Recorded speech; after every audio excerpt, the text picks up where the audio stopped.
Hi, this is Dan here. I hope you're doing really well. This is another 5-string lesson. I did one last week and I was actually expecting a little bit more kickback from the 4-string purists, but a 5-string isn't better or worse than a 4-string. It's just basically a tool. And this is the kind of lesson I really like because it came completely from suggestions by you. So thanks very much for those.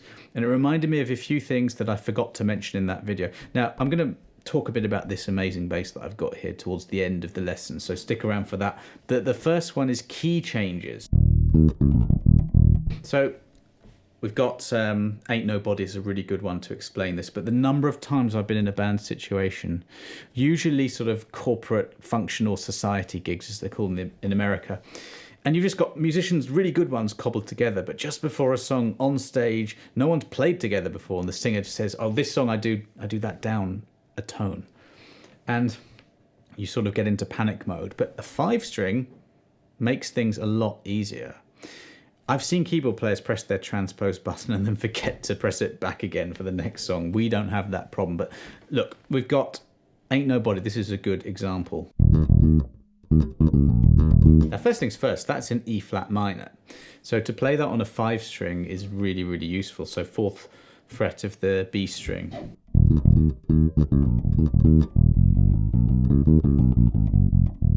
That's E flat natural minor, that's the key. And this is how I play that song. I kind of think, well, okay, that's the 1 chord, okay?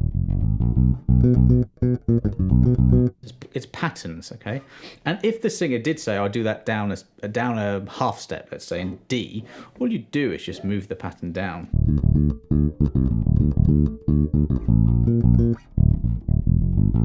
The scale pattern is the same, the chords are the same, and literally because there are no open strings and the 5-string ensures that we can play things without open strings, it makes it very easy to change keys. Now you could do this on a 4-string, but you would lose the impact of those low notes.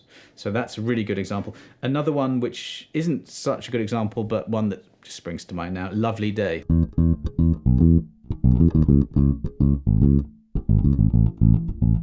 Okay, that one, right? If the singer says, let's play that down a tone, no problem. You just shift down, and the first bit of this you could do on a 4-string. Up to there, right? But this brings me on to the next comment that I got that was really good, which is that you can play some of the notes down here on an E string. You can play the 5th below. That's a very common pattern, which I'll explain, but let's...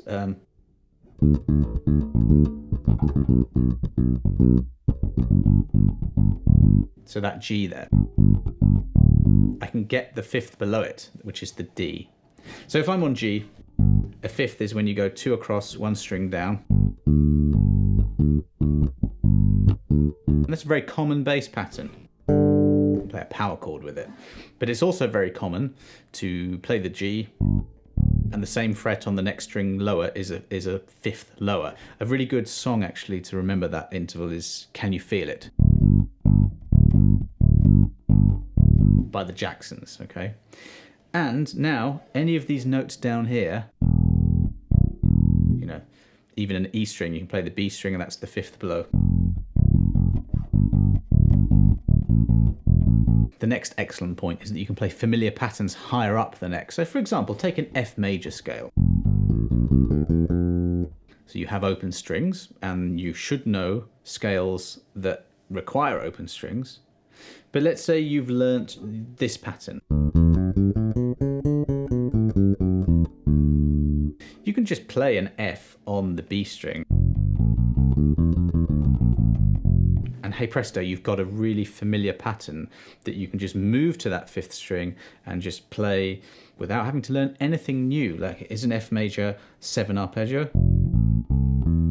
Once you get there, shift. F major pentatonic on there. Well, actually, let's do another arpeggio. There's loads of different ways you can play arpeggios.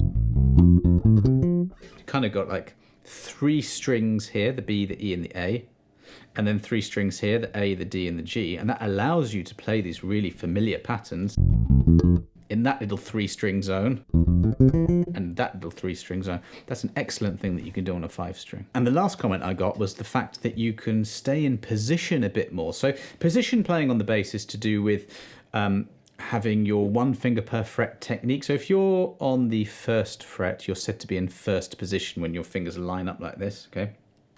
And position playing is if you play, you know, one of these positions and don't really move around too much, and it can be very handy. And that's what I was doing in the intro. I was going.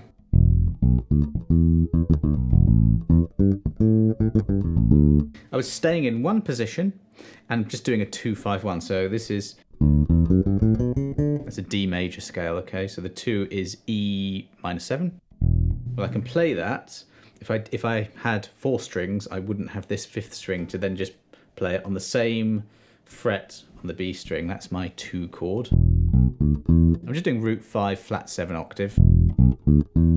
Then I can land on the A, which you could do on a 4 string on the E string, the 5th fret. Same pattern actually. Then D.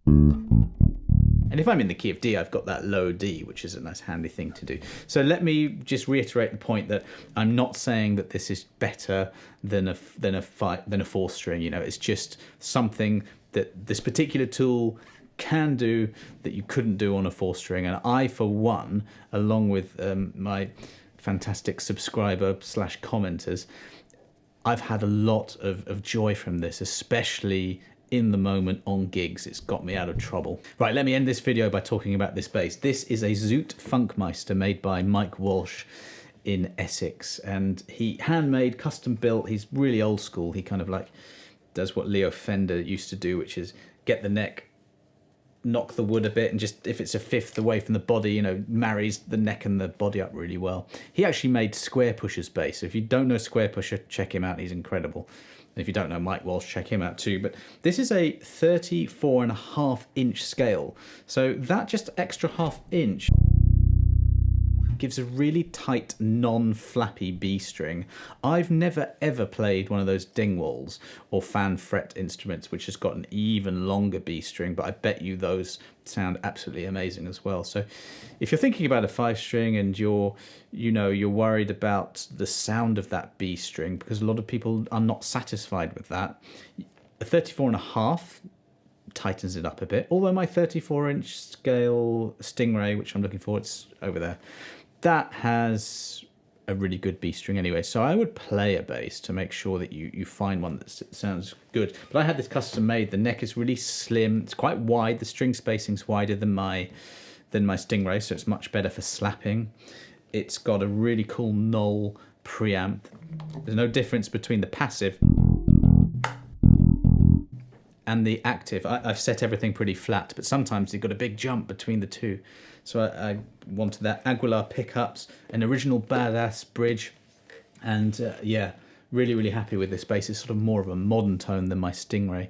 If you haven't heard the Stingray, I'll put a link to that video. But this kind of video I absolutely love doing because, you know, I've got to generate 2 videos every week, and it can be a bit of a sort of treadmill situation going on. I have actually got like at least 100 videos lined up, but what I like is when you tell me what you want me to do, or put comments below that kind of make me think, oh yeah, I forgot that in the last video. That's what I want this channel to be. I want it to be a 2-way thing between you and me, right? I'm a team of one. I've got no one else here, no content strategy, no editing. That's why my editing's a bit rubbish. That's why my lighting's okay, you know. So your help is much appreciated. And if you could subscribe and like the video and share, that helps my channel and allows me to do these 2 free videos every week. So thanks again for the comments. Keep them coming. Have a brilliant day, and I'll see you on the next video.